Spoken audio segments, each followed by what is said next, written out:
Elle, welcome back to my channel. I'm gonna keep today's video short and sweet for you because we all have more important things to do with our day than watching a very long video about a DIY stain remover. Some of us still have episodes of Bridgerton to get through. We have all lamented over ruining our favorite piece of clothing, whether it's for ourselves or our children, because of wine, oil stains, grass stains, blood, food, turmeric. But don't worry, your girl's got your back because I have a DIY solution for you that works on virtually any stain, whether it's old or new. And I haven't even told you the best part yet. The best part is it's all stuff that you probably already have in your home. Let's get started. So this DIY hack is super simple. All you're going to do is take a container and mix equal parts of dish soap and baking soda. And you're just gonna mix that up into a paste. Now you can easily batch mix this and store it in a reusable container if you want to keep in your laundry room, or you can make a new batch every time you have a stubborn stain that you need to get rid of. This is a fabric napkin that was my grandmother's. It is easily 50 years old. I have no idea how old these stains are, but there's some sort of food stain there, and then you can see there's a tea stain there and there. There's one other ingredient that you're gonna need, which is gonna come into play in a few seconds, but all you need to do right now is rub that paste into your stain. Now you can use your finger, you can use a scrub brush, an old toothbrush.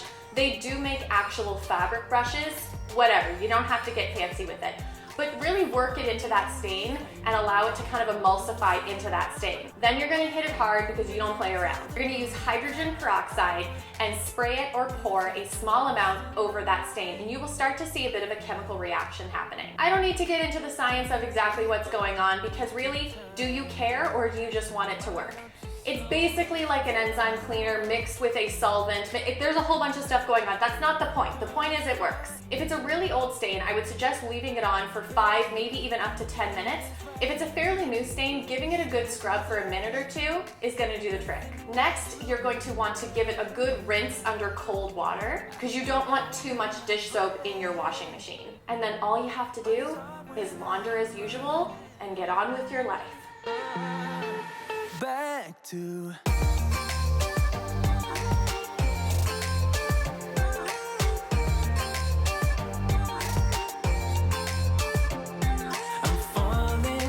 maybe spread the good news that while 2021 is basically 2020 with bangs, you at least know how to get stains out. And that is a good start. It's a good start. I hope you guys found this video helpful. If you did, I would love it if you gave a thumbs up. If you're into DIYs, thrift flips, cleaning videos, room makeovers, and self-improvement, and you're new to my channel, I would love it if you hit the subscribe button because that's what we do around here. Also, make sure you're following me on Instagram. I'm at Elle.Lindquist. I will have a written version of this recipe for you in the description box below. Thank you guys so much for watching, and I will see you next week. Bye.